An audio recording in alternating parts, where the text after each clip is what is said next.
أعوذ بالله من الشيطان الرجيم.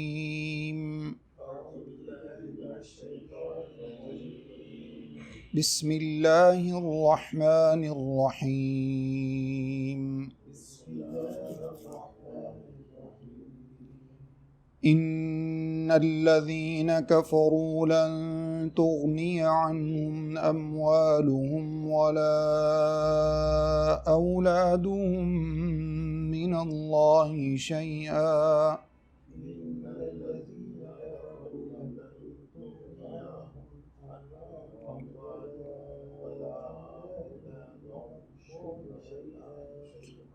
وأولئك هم وقود النار.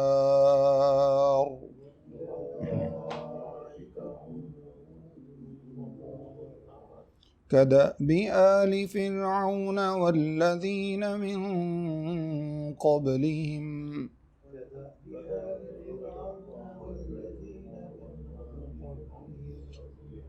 كذبوا بآياتنا فأخذهم الله بذنوبهم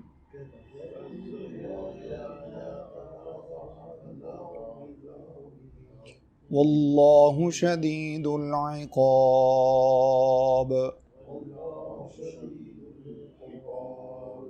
قل للذين كفروا ستغلبون وتحشرون إلى جهنم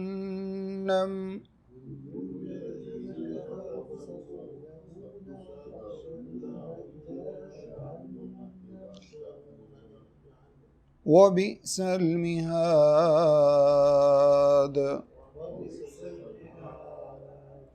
قد كان لكم آية في فئتين التقتا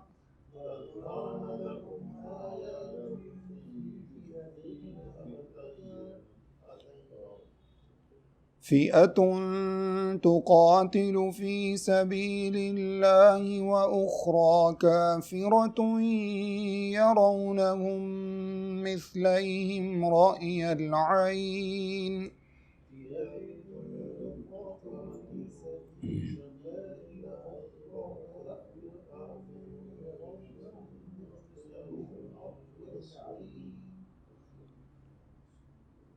والله يؤيد بنصره من يشاء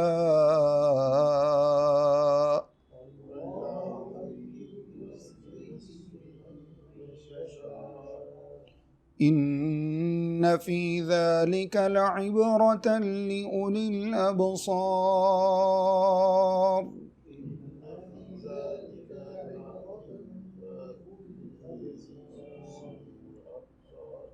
زين للناس حب الشهوات من النساء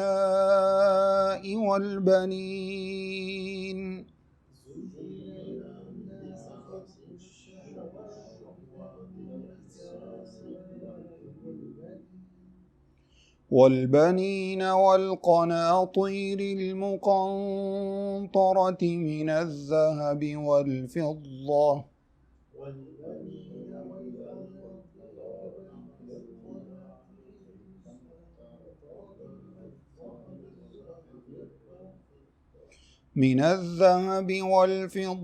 والخيل المسومة والأنعام والحرث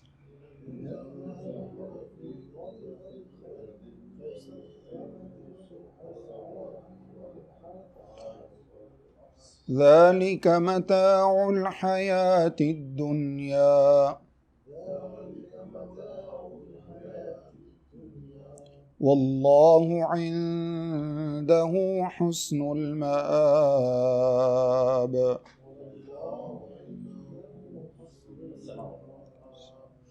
قل أنبئكم بخير من ذلكم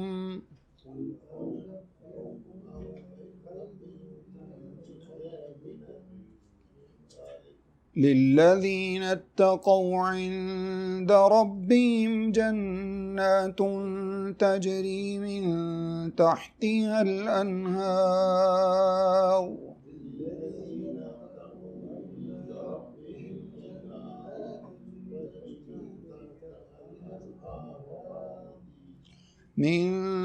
تحتها الأنهار خالدين فيها وأزواج مطهرة ورضوان من الله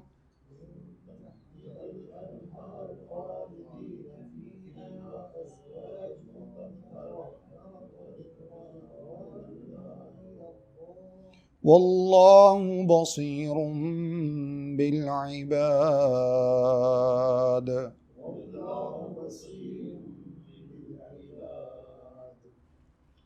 بسم اللہ الرحمن الرحیم، الحمد للہ رب العالمین والصلاة والسلام علی سید المرسلین وعلی آلہ وصحبہ اجمعین ومن تبعہم بإحسان الی یوم الدین، اما بعد۔ سورہ آل عمران آیت نمبر 10، اللہ رب العزت ارشاد فرماتے ہیں، ان الذین کفروا، یقیناً وہ لوگ جنہوں نے کفر کیا، لن تغنی عنہم اموالہم، ہرگز نہیں کفایت کریں گے ان سے، نہیں کافی ہوں گے ان کے لیے، اموالہم ان کے مال، اموال مال کی جمع ہوتی ہے ان کی دولت، ان کی ویلتھ، ولا اولادہم اور نہ ہی ان کی اولاد، من اللہ شیئا، اللہ رب العزت کے سامنے کچھ بھی ذرہ بھر بھی وہ کفایت نہیں کریں گے، وَأُولَئِكَ هُمْ، اور یہی وہ لوگ ہیں، ہم وقود النار، جو جہنم کا ایندھن ہوں گے، کدأب آل فرعون، آیت نمبر 11، کدأب آل فرعون، جیسا کہ حال تھا، مثال بیان کرنے کے لیے لفظ استعمال ہوتا ہے، کدأب آل فرعون، جیسا کہ مثال ہے آل فرعون کی، والذین من قبلہم، اور ان سے پہلے لوگوں کی، کذبوا بآیاتنا، جب انہوں نے جھٹلایا ہماری آیتوں کو، ہماری نشانیوں کو، فأخذہم اللہ بذنوبہم، تو اللہ رب العزت نے ان کی پکڑ فرمائی ان کے گناہوں کی وجہ سے۔ ذنوب ذنب کی جمع ہوتی ہے، ذنب گناہ کو کہا جاتا ہے، واللہ شدید العقاب، اور اللہ رب العزت تو سخت سزا دینے والے ہیں۔ ان آیت کریمہ میں جیسا کہ ہم نے سورت کے شروع میں اس بات کا ذکر کیا تھا کہ اس میں جو نجران سے عیسائی وفد اللہ کے رسول صلی اللہ علیہ وسلم کے پاس آیا تھا، تو بطور خاص ان کے لیے، ان کے تناظر میں، یہود کے تناظر میں، اور اسی طرح سے مشرکین مکہ جو ہیں ان سب کے تناظر میں ان کو مخاطب کر کے ان سورت کے اندر اللہ رب العزت نے احکامات کو نازل فرمایا ہے۔ یہاں اللہ رب العزت نے آیت نمبر 10 میں یہ بات ارشاد فرمائی، جیسے پیچھے ایمان والے اور جو قرآن مجید اور اس کی متشابہ آیات میں جو شک و شبہ کرتے ہیں اور ان کے پیچھے پڑتے ہیں تاکہ وہ ایمان کے اندر نقائص نکال سکیں، اس میں کیڑے نکالنے کی کوشش کرتے ہیں، ان کا تذکرہ فرمانے کے بعد اب اللہ رب العزت نے فرمایا کہ وہ لوگ جو کافر ہیں، جہاں تک تو ایمان والے ہیں، وہ سب سے پہلے تو شریعت کی باتوں کو اسی طرح سے تسلیم کرتے ہیں، اطاعت اور فرما برداری کرتے ہیں جیسے اللہ نے نازل کیا، اور جو کافر لوگ ہیں وہ کیا کرتے ہیں، وہ اللہ تعالیٰ کی آیات کا نہ صرف انکار کرتے ہیں بلکہ وہ آیات قرآن مجید کی جن کو اللہ رب العزت نے مبہم رکھا ہے، جن کو اللہ رب العزت نے زیادہ جو ہے وہ تفصیلات ان کی ذکر نہیں فرمائی، صرف ان کو مجمل رکھا ہے، ان کے پیچھے پڑتے ہیں تاکہ لوگوں کو بھی وہ ایمان سے ہٹا سکیں، ان کے اندر تشکیک پیدا کر سکیں۔ اور جبکہ ایمان والے جو ہیں وہ کیا کرتے ہیں، اطاعت بھی کرتے ہیں اور اس کے بعد اللہ سے دعائیں بھی کرتے ہیں کہ اللہ رب العزت ہمارے دلوں کو ایمان کے اوپر ثابت قدم رکھنا اور ہمیں ہدایت آنے کے بعد ہمارے دلوں کو ٹیڑھا نہ کر دینا۔ تو اس کے بعد اللہ رب العزت نے فرمایا کہ یہ جو کافر لوگ ہیں، یہ کس وجہ سے قرآن مجید کے اندر کیڑے نکالتے ہیں اور اس کا انکار کرتے ہیں، ان کو جو اصل گھمنڈ ہے وہ کس چیز کا ہے؟ یا تو اپنی مال اور دولت کا گھمنڈ ہے، یا پھر ان کو اپنی جو ہے وہ اولاد کا گھمنڈ ہے، اپنے خاندان، اپنے قبیلے کا گھمنڈ ہے۔ اللہ رب العزت نے اس چیز کو، اس کا پتہ ہی کاٹ دیا، فرمایا کہ اگر یہ لوگ سمجھتے ہیں کہ ہمارا قبیلہ، ہماری دولت، ہمارا یہ سب کچھ جو ہے وہ قیامت والے دن اللہ رب العزت کے سامنے ہمیں بچا لے گا، جیسا کہ دنیا کے اندر ان کا طریقہ ہے کہ جب بھی کبھی ان کا کوئی کام رکتا ہے تو اس کو فائل کو ٹائر لگا دیتے ہیں، پیسہ لگاتے ہیں اور یہ سب اپنے کام کرا لیتے ہیں، سفارش کروا لیتے ہیں، ان عدالتیں خرید لیتے ہیں، پورے کے پورے نظام خرید لیتے ہیں۔ اللہ نے فرمایا قیامت والے دن یہ سب ان کے کام نہیں آنے والا، ان کی مال و دولت بھی اسی کی طرح ایسی کا ایسا ہی رہ جائے گا، اور ان کی اولاد بھی، ان کا قبیلہ، اولاد ایک سینس میں، چونکہ سب سے زیادہ انسان اپنی اولاد ہی کے لیے سب کچھ کرتا ہے، اور دوسرے پہلو سے اگر دیکھا جائے تو انسان کے وہ تمام تر تعلقات جن کو بروئے کار لا کر انسان اپنے جائز ناجائز ہر چیز کو جو ہے وہ عملی جامہ پہنانے کی کوشش کرتا ہے دنیا کے اندر، اور وہ اس کو کر بھی لیتا ہے، اللہ نے فرمایا کہ یہ دونوں ہی چیزیں کل قیامت والے دن اللہ کے سامنے کام نہیں آئیں گی۔ اولئک هم وقود النار، اور یہ لوگ کافر جو ہیں بطور خاص یہ جہنم کا ایندھن بنیں گے، اور ان کو جہنم کا ایندھن بننے سے کوئی چیز بچا نہیں سکے گی، نہ ان کا اولاد کام آئے گی۔ سب سے بنیادی جو ان کی اپنی قریبی جو چیزیں ہیں جس میں کوئی ان کا دوسرا شریک نہیں ہے، ایک انسان کا اپنا مال و دولت ہوتا ہے، اور دوسرے نمبر پر انسان کی اولاد ہے جس میں کوئی دوسرا شریک نہیں ہوتا۔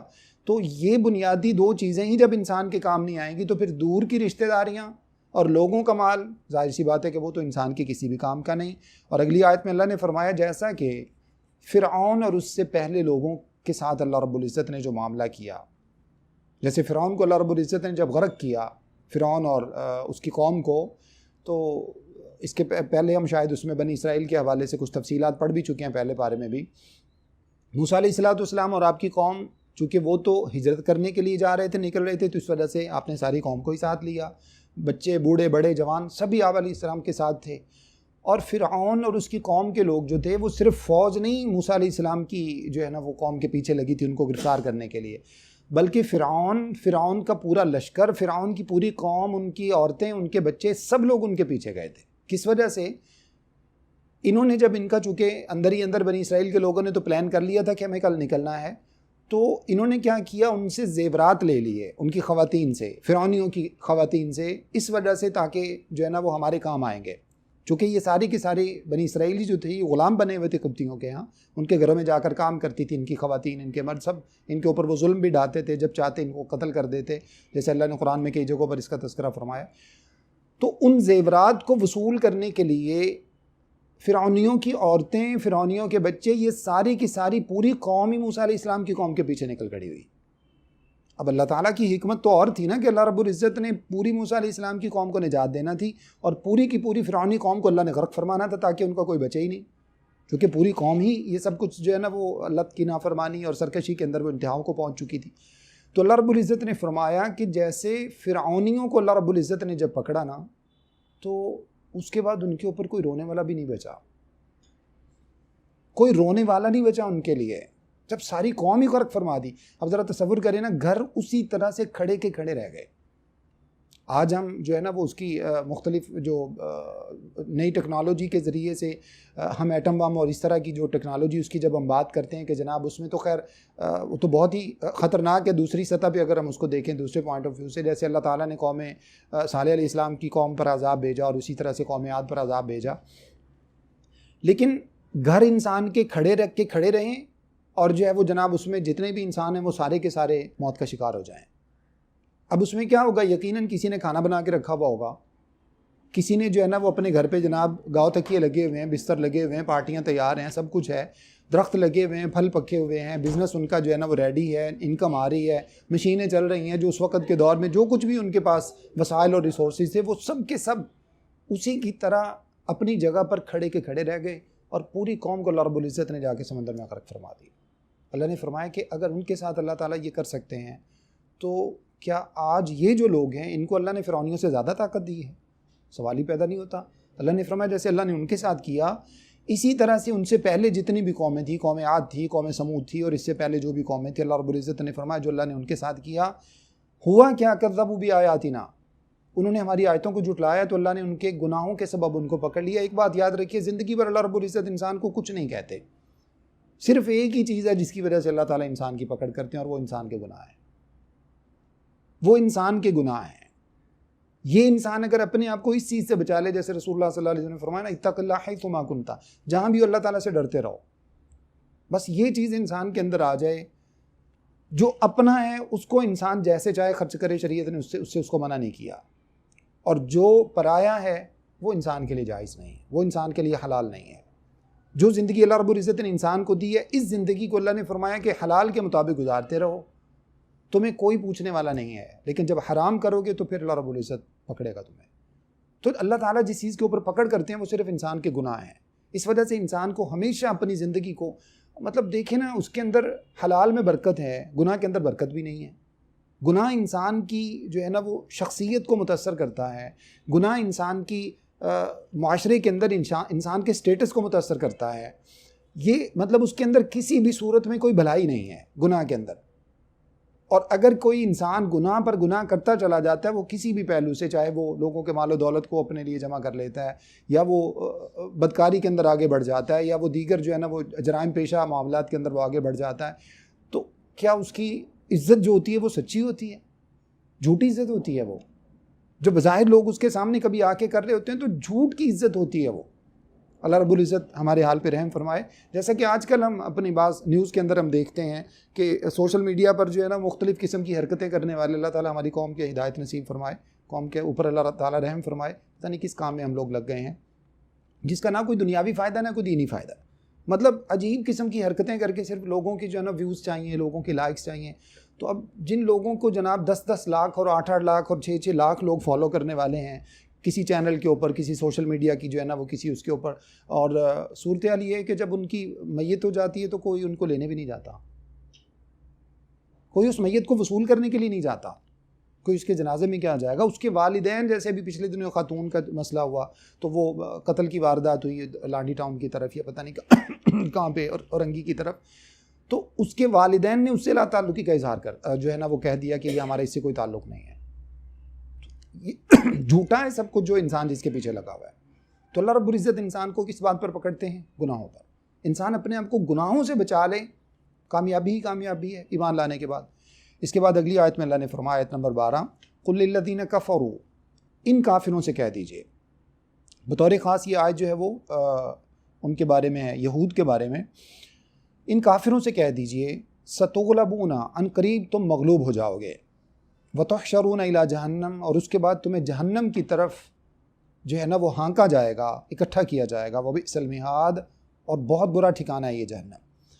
اور یہود کے بارے میں چونکہ یہ آیت ہے یہود کو مخاطب کر کے کہا گیا، تو اس کے بعد جو ہے نا وہ چند سالوں کی بات تھی، اللہ نے یہود کے تینوں قبیلے جو تھے بنو نذیر، ان کو اللہ رب العزت نے جو ہے نا وہ جلا وطن کرا دیا، بنو قینقاع کو بھی جلا وطن کرا دیا، اور بنو قریظہ جو تھے انہوں نے غزوہ احزاب کے موقع پر غداری کی مسلمانوں کے ساتھ. یہ مسلمانوں کا حلیف تھا یہ قبیلہ، لیکن انہوں نے کیا کیا؟ در پردہ انہوں نے ان کے ساتھ ساز باز کر کے کفار کے ساتھ وہ معاملہ کیا.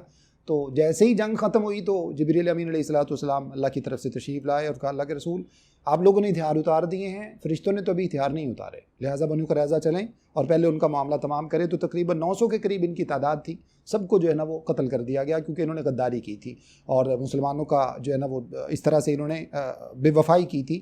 تو اللہ نے فرمایا کہ ان کو کہہ دو کہ تمہارے ساتھ یہ معاملہ ہونے والا ہے، اور اللہ رب العزت نے وہ کر بھی دیا. اللہ تعالیٰ نے ان کو مغلوب کیا، اور اس کے بعد فرمایا کہ یہ دنیا کے اندر تو مغلوب ہونا لکھا ہے، قیامت والے دن جہنم تمہاری سزا ہے. اب اگر اس وقت جیسا کہ آج کل کے بنی اسرائیل کے جو اس کے یہود کے جو لوگ موجود ہیں، اگر آج بظاہر وہ دنیا کے اوپر غالب ہیں بھی تو یہ کوئی حقیقی کامیابی تو نہیں ہے نا. آخر کار جو نتیجہ ہے وہ تو یہی ہے، اللہ رب العزت نے فرمایا وَتُحْشَرُونَ إِلَىٰ جَهَنَّمَ، قیامت والے دن جو ہے نا وہ تم جہنم کے اندر دھکیلے جاؤ گے، اور یہ بہت ہی برا ٹھکانہ ہے. آیت نمبر 13 اللہ رب العزت ارشاد فرماتے ہیں، قَدْ كَانَ لَكُمْ آیَةٌ فِي فِئَتَيْنِ الْتَقَطَا، یقیناً تمہارے لیے ایک بہترین نشانی ہے. کس بات میں؟ فی فیعتین، دو گروہوں میں. فیعتن ایک گروہ کو کہا جاتا ہے، اور فیعتین اس کا تثنیہ ہے دو گروہوں میں. التقطا وہ دو گروہ جو دو بدو ہو گئے تھے، جو آپس میں جنگ کے لیے مد مقابل آ گئے تھے. فیعتن تقاتل فی سبیل اللہ، ایک گروہ ان میں سے فیعتن گروہ تقاتل فی سبیل اللہ، وہ تو اللہ کے راستے میں لڑتا ہے. وَأُخْرَىٰ کافرتن، اور دوسرا گروہ جو ہے وہ کون سا ہے؟ کافروں کا گروہ. جنگ بدر کے بارے میں آیت ہے، یرونہم مثلیہم رأی العین، دونوں گروہ ایک دوسرے کو اپنے سے دگنا دیکھتے ہیں. دونوں گروہ ایک دوسرے کو اپنے سے دگنا دیکھتے ہیں. رأی العین کا معنی ہوتا ہے کھلی آنکھوں دیکھنا. واللہ یؤید بنصرہ من یشاء، اور اللہ رب العزت تو تائید فرماتے ہیں اپنی مدد کے ساتھ جس کی چاہتے ہیں. ان فی ذالک، یقیناً اس میں لعبرۃ، البتہ عبرت ہے، لأولی الابصار، عقل مندوں کے لیے، دیکھنے والوں کے لیے. اس آیت کریمہ میں اللہ رب العزت نے جنگ بدر کی طرف اشارہ کیا ہے، بطور خاص یہود کو بھی متنبع کیا ہے کہ دیکھ لو جب اللہ کی مدد جس کے ساتھ ہوتی ہے تو پھر اس کو وسائل کی کمی کا سامنا ہو، اس کے ساتھ جو ہے نا بظاہر دنیا کے اندر کوئی بھی نہ ہو، ان کو لوگ تنہا چھوڑ دیں، لیکن اس سب کے باوجود اللہ رب العزت پھر ان کو غلبہ اور فتح عطا فرماتے ہیں. تو اللہ رب العزت نے ارشاد فرمایا، آیت کو تھوڑا سا سمجھ لیجئے، ارشاد فرمایا کہ تمہارے اندر ان دو گروہوں کے اندر بڑی بہترین ایک مثال اور نشانی موجود ہے. ایک گروہ تو ان میں سے کتنا پاکیزہ مقصد ہے کہ وہ اللہ کے لیے لڑتے ہیں. یہی کامیابی ہے.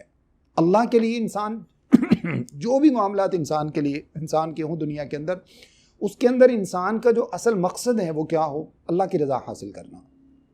اللہ تعالیٰ کی رضا کو پانے کے لیے مطلب انسان دیکھیں جہاں کہیں پر بھی، جیسے حدیث کے اندر مثال موجود ہے، ایک شخص نے اپنا گھر بنایا، مکان بنایا، تو اس میں وینٹیلیشن کے لیے اس نے ایک روشن دان چھوڑ دیا، ایک کھلا جو ہے وہ حصہ چھوڑ دیا. تو آپ صلی اللہ علیہ وسلم نے جب اس سے پوچھا تو کہنے لگا اللہ کے رسول میں نے اس لیے چھوڑا تاکہ ہوا جو ہے نا وہ کراس ہو اس سے. تو آپ نے فرمایا اگر تم اذان کی نیت کر لیتے کہ اذان کی آواز بھی آئے گی تو فرمایا نیکی بھی ہو جاتی. تو انسان کی زندگی کا مقصد ہی ہو جائے. اور مسلمان کی زندگی تو اتنی خوبصورت ہے، اتنی خوبصورت ہے کہ انسان اگر فرض کریں دعا پڑھ کے سوتا اور دعا پڑھ کے اٹھتا ہے، رات کی عشاء کی نماز پڑھ کے سو گیا اور فجر کی نماز کے لیے پھر اٹھ گیا تو پوری رات عبادت ہے. صحیح حدیث کے اندر آپ نے فرمایا جو بندہ رات کی نماز جماعت کے ساتھ پڑھ کے سو جائے، صبح اٹھ کے پھر جماعت کے ساتھ پڑھ لے تو پوری رات عبادت ہے. تو جب پوری رات، اچھا انسان کر کیا رہا ہے پوری رات میں؟ سو رہا ہے، اپنی نیند پوری کر رہا ہے، اپنے جسم کی جو ضرورت ہے انسان اس کو پورا کر رہا ہے. اور اس کے بعد تو حتیٰ کہ اللہ کے رسول صلی اللہ علیہ وسلم نے فرمایا کہ تم میں سے اگر کوئی اپنے میاں بیوی کے جو تعلقات ہوتے ہیں، فرمایا اس کے اندر بھی اللہ نے صدقہ رکھا ہے، اس میں بھی نیکی رکھی ہے. صحابہ نے کہا اللہ کے رسول ہم تو آیاتی احدنا شہوت ہو، ہم میں سے کوئی اپنی جو ہے نا وہ جسمانی ضرورت پوری کرتا ہے، جنسی ضرورت پوری کرتا ہے. تو آپ نے فرمایا کہ اگر وہ گناہ کرتا تو اس کے لیے اللہ تعالیٰ کی طرف سے پکڑ نہ ہوتی. اور اس کی اللہ کے رسول ہوتی تو فرمایا کہ جب اللہ کی حلال کردہ چیز میں انسان واقع ہوگا تو اس کے اندر اللہ نے برکت بھی رکھی ہے، اس میں اللہ تعالیٰ نے انسان کے لیے صدقہ اور ثواب بھی رکھا ہے. تو مسلمان کی ساری زندگی نیکی بن سکتی ہے اگر انسان اپنی نیت کو درست کر لے، صبح اٹھتے ہی دعا پڑھے، اس کے بعد جناب فجر کی نماز پڑھے، نماز پڑھنے کے بعد جو ہے وہ قرآن مجید کی کچھ تلاوت کرے جتنے اللہ نے توفیق دی ہو. اس کے بعد انسان جو ہے وہ باوضو ہو کر جناب جہاں کہیں بھی جانا ہے، عموماً ہم نہاتے ہیں، نہانے کے ساتھ ہی بہت آسانی ہے، غسل کرنے کے ساتھ انسان وضو کر لے، ہر وقت انسان باوضو رہ سکتا ہے. اس کے بعد ظہر کی نماز کا جہاں کہیں پر بھی ٹائم ہے، کوئی پابندی نہیں ہے، وہیں پر انسان جو ہے وہ اپنی ظہر کی نماز ادا کر لے، مسجد میں جا کر ادا کرنے کی کوشش کرے، شریعت کا حکم ہے. اسی طرح سے 5 نمازیں اللہ تعالیٰ کی پکار ہے اس وقت انسان آئے، حلال رزق کمانے کی کوشش کرے، اور اس کے ساتھ جو ہے وہ اپنے بچوں کی تربیت شریعت کے مطابق کرے، اللہ رسول کی ان کو پہچان کرائے. انسان کی ساری زندگی نیکی سے عبارت ہے. تو بہترین طریقے سے انسان یہ سب کر سکتا ہے. تو اللہ رب العزت نے فرمایا کہ ایک قوم جو ہے ان میں سے ایک گروہ کیا کرتا ہے؟ اللہ کی رضا حاصل کرنے کے لیے وہ لڑتا ہے. اب لڑنا بھی عبادت، ان کا جو ہے نا وہ ان کا مرنا شہادت ہے اور ایک کافر کا مرنا ضلالت ہے. اس شخص کا جو ہے وہ جہاد کے اندر شریک ہونا، حتیٰ کہ جو ہے نا وہ مطلب اس کا پسینہ بہتا ہے، اس کے اوپر گرد و غبار پڑتا ہے، اس گرد و غبار کے اندر اس کے لیے اجر ہے، اس کے پسینے بہنے میں اجر ہے. اس میں سے کوئی گھوڑے سنبھالتا ہے، گھوڑے سنبھالنے میں اجر ہے. ان میں سے کوئی جو ہے نا وہ مجاہدین کی کسی بھی اعتبار سے خدمت کرتا ہے. حتیٰ کہ آپ نے فرمایا کہ جن آنکھوں کے اوپر اللہ رب العزت نے جہنم کی آگ حرام قرار دے دی ہے، ان میں سے فرمایا کہ عین حرست فی سبیل اللہ، وہ آنکھ جس نے اللہ کی راہ میں ایک رات کا پہرا دیا، اللہ نے اس آنکھ پر جہنم کی آگ حرام قرار دے دی. اتنا بہترین اجر ہے انسان کے لیے. اور فرمایا دوسرا گروہ کون سا ہے؟ وَأُخْرَىٰ كَافِرَةٌ يَرَوْنَهُم مِثْلَ امْرَئِ الْعَيْنِ. دوسرا گروہ کافر ہے، ان کا ہر عمل اللہ کی نافرمانی کا، ہر عمل میں وہ اللہ تعالیٰ کی ناراضگی خرید رہے ہیں. جتنا آگے بڑھ رہے ہیں اتنے اللہ رب العزت کی ناراضگی جو ہے نا وہ خرید رہے ہیں. اب فرمایا کہ ایک دوسرے کو وہ دگنا دیکھتے تھے. اس آیت کا مفہوم یہ ہے، مسلمانوں کی تعداد تھی 313، مسلمان ان کو اپنے سے دگنا دیکھتے تھے، جس کا معنی تھا کہ اصل میں ان کی تعداد تھی 1000 کفار کی. یہ اپنے سے دگنا دیکھتے تھے تو اس کا معنی ہوا تقریباً ان کو 600 کے قریب نظر آتے تھے. تھوڑا حوصلہ ہو گیا نا کہ کم لوگ ہیں. وہ کفار جو تھے وہ بھی ان کو اپنے سے دگنا دیکھتے تھے، یہ اللہ کی طرف سے انتظام تھا. کفار بھی ان کو اپنے سے دگنا دیکھتے تھے. جب کفار دگنا دیکھتے تھے تو وہ ان کے دلوں پر ہیبت طاری ہو گئی. مسلمان 313 تھے، ان کو لگا یہ 600 ہیں. ایک تو اللہ کی طرف سے فرشتے بھی جنگ بدر کے اندر نازل ہوئے تھے، اور وہ اپنے سے دگنا دیکھتے تھے، جس کا مطلب ہے یعنی دیکھیں نا کہ 1000 کے سامنے کہاں 313 ہوں اور کہاں ان کے سامنے جو ہے نا وہ 650 کے قریب ہوں، تو تھوڑا سا ان کو ڈر تو پیدا ہوتا ہے. یہ ابتدا کی بات ہے. مسلمانوں کو اس لیے ان کی تعداد دگنی دکھائی، تھوڑے دکھائے، ان کی ٹوٹل تعداد سے کم دکھائے. اپنے سے تو دگنے تھے لیکن اصل تعداد سے کم تھے، اس لیے تاکہ مسلمانوں کے اندر جو ہے وہ تھوڑی سی ہمت اور قوت پیدا ہو جائے. ان کو دگنا اس لیے دکھایا تاکہ ان کے اندر ہیبت پیدا ہو جائے. یہ تھا جنگ کے شروع میں. اور جب جنگ شروع ہو چکی تو اس کے بعد وہ مسلمانوں کو اپنے سے کم دیکھتے تھے، مسلمان ان کو اپنے سے کم دیکھتے تھے. یہ بھی اللہ کی طرف سے انتظام تھا. مسلمان اس لیے کم دیکھتے تھے کیونکہ مسلمانوں کے ساتھ فرشتے شریک تھے، اور وہ اس لیے کم دیکھتے تھے کہ کہیں وہ جنگ سے پیچھے نہ ہٹ جائیں، ان کو اس لیے کم کر کے دکھائے تاکہ وہ جنگ سے پیچھے نہ ہٹ جائیں، کیونکہ ان کو سبق سکھانا مقصود تھا۔ اور جنگ بدر آپ جانتے ہیں کہ جنگ بدر جو ہے نا وہ ایک فیصلہ کن معرکہ ہے اسلام کی تاریخ کے اندر، جس نے اصل میں یہ افراد کی جنگ تو نہیں تھی نا، یہ تو نظریے کی جنگ تھی، یہ تو عقیدے کی جنگ تھی، اور اس عقیدے کی جنگ میں اللہ رب العزت نے اس کو جو ہے نا وہ ایک پیش خیمہ بنانا تھا پوری دنیا کے لیے۔ آج بھی مطلب یہ ہے کہ جب بھی ہم عقیدے اور نظریے کی بات کرتے ہیں تو ہم جنگ بدر کی مثال دیتے ہیں کہ جنگ بدر کے اندر اللہ رب العزت نے افراد کو جو ہے وہ فتح نہیں عطا فرمائی، اور دوسری طرف افراد کو شکست نہیں دی، بلکہ اللہ کے رسول صلی اللہ علیہ وسلم نے جب دعا فرمائی ہے تو اللہ رب العزت یہ مٹھی بھر بندے، مٹھی بھر تیرے ماننے والے، ان کو سب کو میں لے کر آ گیا ہوں۔ اگر آج یہ ناکام ہو جاتے ہیں تو اللہ رب العزت تیرے دین کا نام لینے والا کوئی نہیں بچے گا، لہٰذا ہماری مدد فرما۔ اللہ رب العزت نے مدد فرمائی، اور اللہ رب العزت نے اس نظریے کی مدد فرمائی، اس عقیدے کی مدد فرمائی، اس کنسیپٹ کی مدد فرمائی۔ تو اللہ تعالیٰ نے فرمایا کہ یہ ان دونوں گروہوں کی مثال ہے، واللہ یؤید بنصرہ من یشاء۔ بات دراصل یہ ہے کہ اللہ رب العزت اپنی تائید صرف اس کو دیتے ہیں جس کو چاہتے ہیں، اور وہ ایمان والوں کے ساتھ ہے۔ آج بھی اللہ کا وعدہ ہے، 10ویں پارے میں ہم جا کر پڑھیں گے، انتم الاعلون، گارنٹی ہے کہ غلبہ اللہ تمہیں عطا فرمائیں گے۔ لوگوں کے تلوے چاٹنے چھوڑ دو، ایمان والے بن جاؤ، لوگوں کے آگے جھکنا چھوڑ دو، ان کے مطالبے پورے کرنے چھوڑ دو، کبھی FATF کے چکر میں، کبھی دوسرے چکر میں، کبھی کیری لاگر کے چکر میں، کبھی جناب افغانوں کو مروانے کے چکر میں، کبھی عراقیوں کو مروانے کے چکر میں۔ خدا را اپنے ایمان والوں کے ساتھ ان کو مضبوط کرنے کی کوشش کرو۔ آپ نے فرمایا کہ ایمان والے جو ہوتے ہیں وہ آپس میں ایک دیوار کی طرح ہوتے ہیں، یشد بعضهم بعضا، جیسے دیوار کا ایک حصہ دوسرے حصے کو مضبوط کرتا ہے۔ اگر آپ 4 بلاک کی دیوار یہاں سے کھڑی کرنا شروع کر دیں تو جناب 10 فٹ نہیں جا سکتی، وہ گر جائے گی، لیکن جب پوری ایک دیوار بنی ہوتی ہے پلرز کے ساتھ، اور اس کو جو ہے نا وہ طریقے سے جب اس کو بنایا جاتا ہے تو 10 فٹ کیا آپ اس کو 200 فٹ لے جائیں، وہ وہاں جا کے بھی نہیں گرتی۔ تو آپ نے فرمایا کہ مومن تو یوں ہوتے ہیں، ایسا تو نہیں ہوتا کہ مومن جناب اپنی فکر کرنے کے لیے اس بھائی کو بھی مروا دیا، اس بھائی کو بھی مروا دیا، اس کنٹری کے اوپر حملہ کروا دیا، اس کے لیے جو ہے نا وہ اپنا سب کچھ حاضر کر دیا، اور اپنا اللہ رب العزت رحم فرمائے جو ہے منافقت کر دی۔ اللہ نے فرمایا یہ سلسلے چھوڑ دو، منافقت چھوڑ دو، ایمان والے بن جاؤ، غلبہ تمہارا مقدر ہے۔ اور اس کے بعد اللہ رب العزت نے فرمایا ان فی ذلک لعبرۃ لاولی الابصار، یہ جنگ بدر کی مثال اللہ نے تمہارے لیے بیان فرمائی ہے تاکہ تمہیں اس سے سمجھ آئے کہ اللہ تعالیٰ کی مدد جو ہے وہ لینے کے لیے ایمان کا خالص ہونا ضروری ہے۔ اس کے بعد ارشاد فرمایا آیت نمبر 14، زین للناس حب الشہوات، زینا مزین کر دیا گیا ہے، خوبصورت کر دیا گیا ہے۔ زینت کا لفظ اسی سے ہم اردو میں استعمال کرتے ہیں، مزین بھی استعمال کرتے ہیں لوگوں کے لیے۔ کیا خوبصورت کر دیا گیا؟ حب الشہوات، چیزوں کا، جو چیزیں مرغوب ہیں، جو پسندیدہ چیزیں ہیں، جو انسان کا نفس جن کو پسند کرتا ہے، ان کی محبت انسان کے لیے مزین کر دی گئی۔ وہ چیزیں آگے کیا ہیں؟ من النساء، خواتین، والبنین، اسی طرح سے انسان کے بیٹے، والقناطیر، اور خزانے۔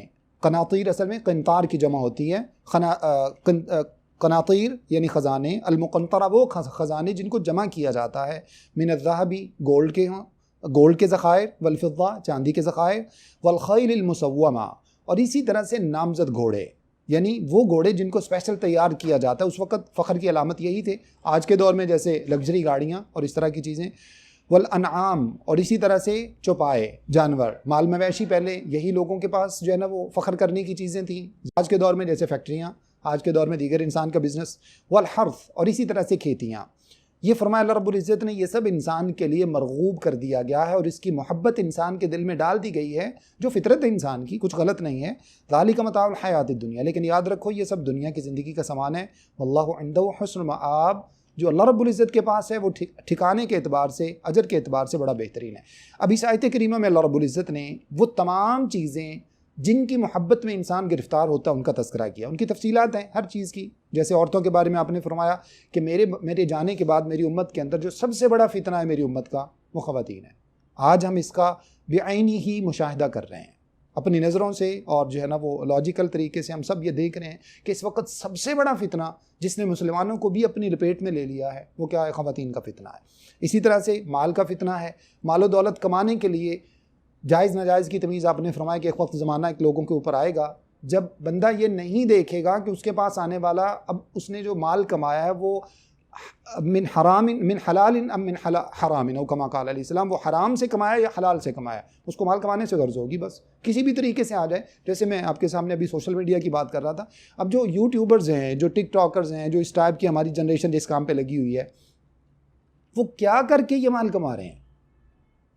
فنی ویڈیوز بنا کے مال کما رہے ہیں، خواتین کو بیچ میں لا کے مال کما رہے ہیں. یہی کام ہماری جتنی بھی بڑی مطلب آؤٹ لیٹس پہ اگر ہم چلے جائیں، مختلف جو وہ ہیں، تو وہاں پر جناب خواتین کو سامنے پیش کر کے ان کے جو ہے نا وہ مطلب مختلف قسم کے سٹائلز ان کے پیش کر کے ماڈلز اور اداکارائیں، یہ سب کیا ہے؟ اللہ تعالیٰ رحم فرمائے، یعنی جن کو ہمارے معاشرے کے اندر ایک کلنک ہونا چاہیے، جن کو ہمارے معاشرے کے اندر ایک مطلب گناہ کا ایک جو ہے نا وہ سبب سمجھا جانا چاہیے، ان کو ہم نے ماڈل بنا دیا ہے.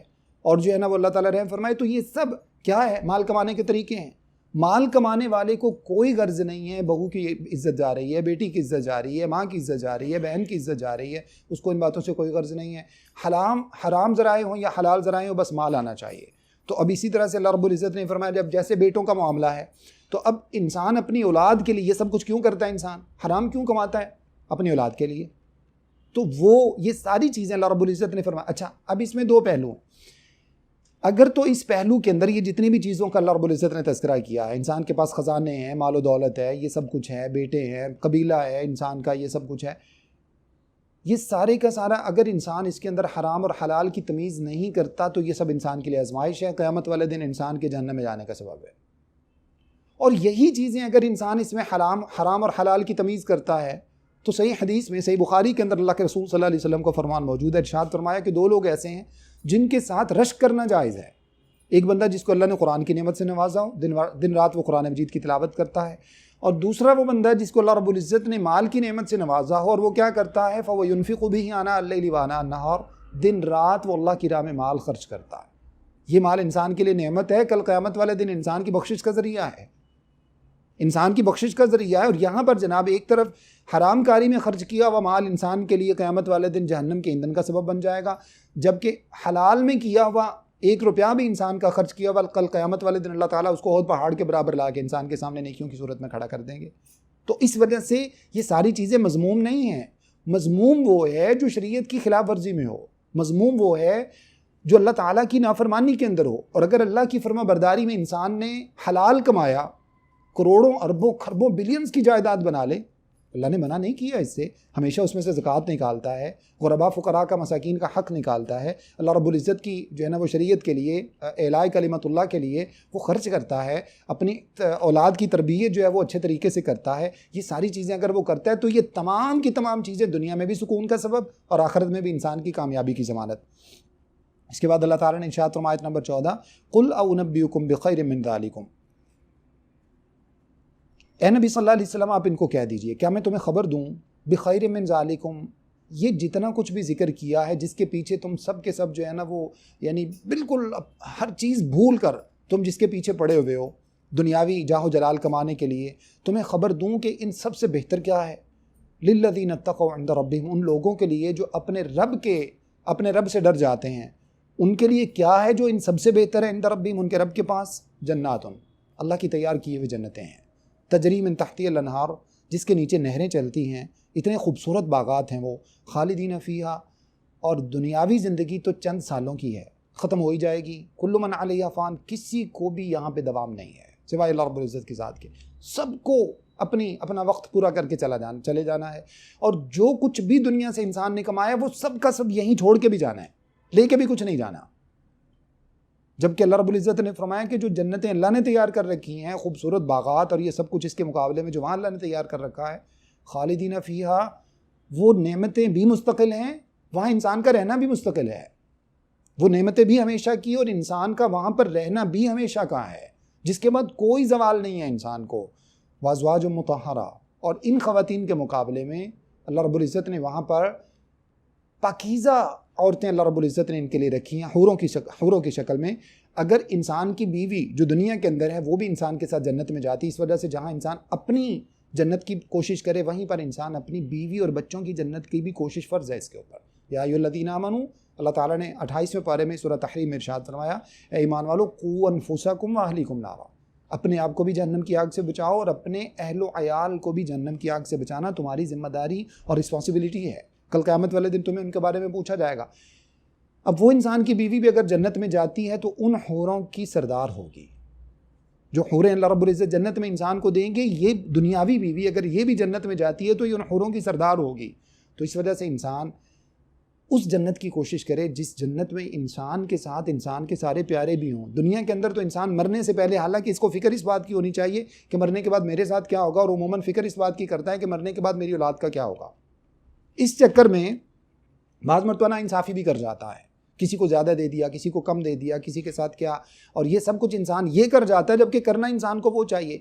اب کیسی جنت ہوگی جس جنت میں انسان خود تو جائے اور انسان کی اولاد نہ ہو, انسان کی بیوی نہ ہو, انسان کے رشتہ دار نہ ہوں. تو اس لیے انسان کو جب اپنی جنت کی فکر ہونی چاہیے, وہیں پر انسان اپنی اولاد کے لیے بھی وہ سامان پیدا کرے. ابھی میں شاید آج ہی عقل کی بات ہے, ایک امام کا قول پڑھ رہا تھا, وہ فرما رہے تھے کہ اللہ رب العزت نے کسی بھی جگہ پر تمہیں فقر سے نہیں ڈرایا, فقیر ہونے سے, خلاش ہونے سے نہیں ڈرایا کہ تم جو ہے نا وہ بالکل ہینڈ ٹو ماؤتھ ہو جاؤ گے اور تمہارے پاس کچھ نہیں رہے گا. یہ ان سب چیزوں سے کہیں اللہ رب العزت نے نہیں ڈرایا, نہ پورے قرآن میں نہ حدیث کے اندر, اور انسان اس کی فکر میں لگا ہے.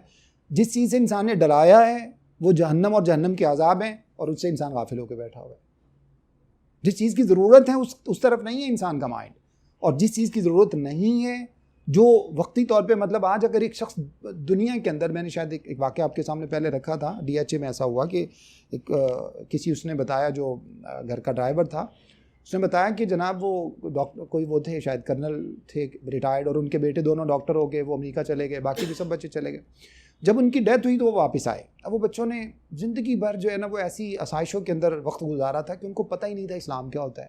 اور ہماری موسٹلی ایسی جو ہے نا وہ ہم ایسے لوگوں کا مشاہدہ کر سکتے ہیں کہ ان کے اندر اس طرح کی صورتحال میں, بلکہ حیران ہوا, آپ کو بتایا تھا کہ جو ہم نے سلسلہ وہاں شروع کیا ہے, مطلب انٹر کلاس کی بچیاں ہمارے پاس آئیں جنہوں نے ایک لفظ بھی قرآن مجید کا نہیں پڑھا ہوا.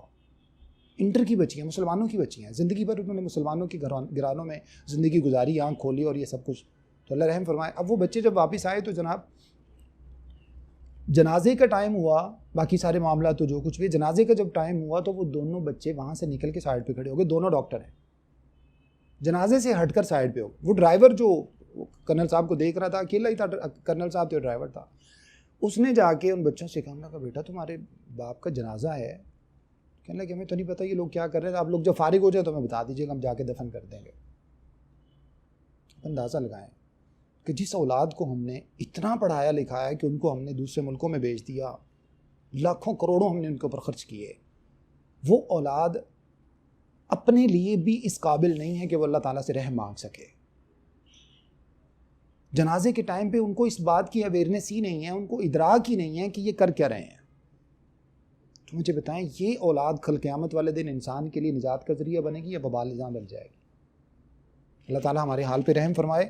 تو اس وجہ سے اللہ رب العزت نے فرمایا کہ جو اللہ نے اپنے پاس تیار کر رکھا ہے نا, یہ سب کس صورت میں انسان کو ملے گا؟ اچھا کسی بھی چیز سے, یہ جو اللہ نے نعمتیں ذکر فرمائی ہے نا, وازواج مطہرہ, اور یہ سب پیچھے جنتیں اللہ نے تیار کر رکھی, یہ اللہ نے اس وجہ سے نہیں دی ہیں کہ دنیاوی ساری چیزوں سے دستبردار ہو جاؤ. نہیں, یہ مطلب نہیں ہے کہ اولاد چھوڑ دو تو جنت ملے گی, یہ مطلب نہیں ہے کہ دنیاوی مال و متاع چھوڑ دو تو جنت ملے گی, بلکہ صرف حلال کا تقاضا ہے, اللہ کی فرما برداری کا تقاضا ہے. تو ارشاد فرمائے کہ یہ سب اللہ رب العزت نے اپنے پاس تیار کر رکھا ہے. وازواج مطہرہ, پاکیزہ خواتین, پاکیزہ بیویاں جو اللہ رب العزت نے وہاں رکھی ہیں.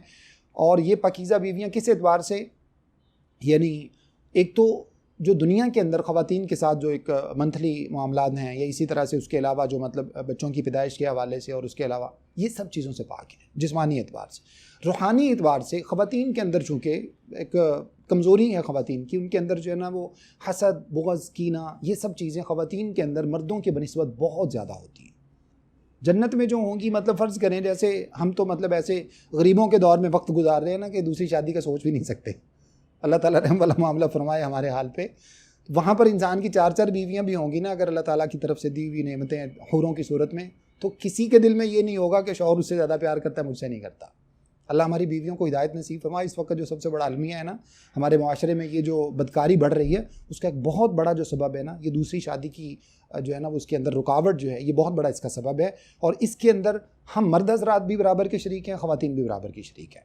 بے شمار خواتین ہیں جن کو اندازہ ہے کہ ان کے شوہر بے شمار جگہوں پہ جا کے بدکاری کر لیتے ہیں, برداشت کر لیتی ہیں، وہ برداشت کرتی ہیں، ان کو پتہ ہے، لیکن دوسری شادی کی اجازت نہیں دے گی۔ مطلب نکاح کر کے اگر وہ ایسا جو ہے نا وہ اپنی جسمانی ضروریات پوری کرتا ہے جو اللہ تعالیٰ نے اس کے حلال قرار دیا ہے، اور بے شمار لوگ ایسے ہیں جو وسائل کے اعتبار سے بھی افورڈ کر سکتے ہیں، ایک نہیں تین کو افورڈ کر سکتے ہیں، اور یقین کریں اگر یہ ہو جائے تو تمام کی تمام بیوہ خواتین کا مسئلہ حل ہو جائے، ڈیورسڈ خواتین جو ان سب کا مسئلہ حل ہو جائے، خلا یافتہ خواتین کا مسئلہ حل ہو جائے، اور اس کے بعد کنواریوں کے لیے سب راہیں آسان ہو جائیں۔ یہ جو کام ہے ظاہر سی بات ہے کہ خلا یافتہ اور طلاق یافتہ خواتین، ڈیورس اور اسی طرح سے جو بیوہ اور وڈو خواتین ہیں، ان سب کو اپنانے میں عموماً دوسری شادی والا شخص جلدی سے حامی بھر لیتا ہے، جبکہ کنوارا جو ہے، بیچلر جو ہے، اس کی کوشش ہوتی ہے کہ میں کنواری خاتون سے شادی کروں۔ تو یہ خواتین بعض مرتبہ اپنی چھوٹی والی کے لیے، کوئی بہن ہے اس کے لیے، کوئی دوسریوں کے لیے رکاوٹ بن جاتی ہے معاشرے کے اندر، اور اس کی وجہ سے بدکاری بڑھتی ہے۔ اللہ تعالیٰ نے جنسی ضروریات سب کے ساتھ رکھی ہیں، اور ایک بہترین اللہ رب العزت نے حلال رکھ کے جو ہے وہ ہمارے لیے اللہ تعالیٰ نے آسانیاں پیدا فرمائی ہیں، تو ہم کیوں اپنے بھی دشمن بنے ہوئے ہیں، اپنے بچوں اور بچیوں کے بھی دشمن بنے ہوئے ہیں؟ اللہ ہمارے معاشرے کو اس معاملے میں سمجھ عطا فرمائے۔ اللہ بصیر بالعباد، اللہ رب العزت اپنے بندوں کے سب معاملات کو دیکھنے والے ہیں۔ اللہ سے دعا ہے کہ جو کچھ میں نے آپ کے سامنے بیان کیا مجھے اور آپ سب کو سمجھنے، عمل کرنے اور آگے پہنچانے کی توفیق عطا فرمائے۔ استغفر اللہ لی ولکم ولسائر المسلمین۔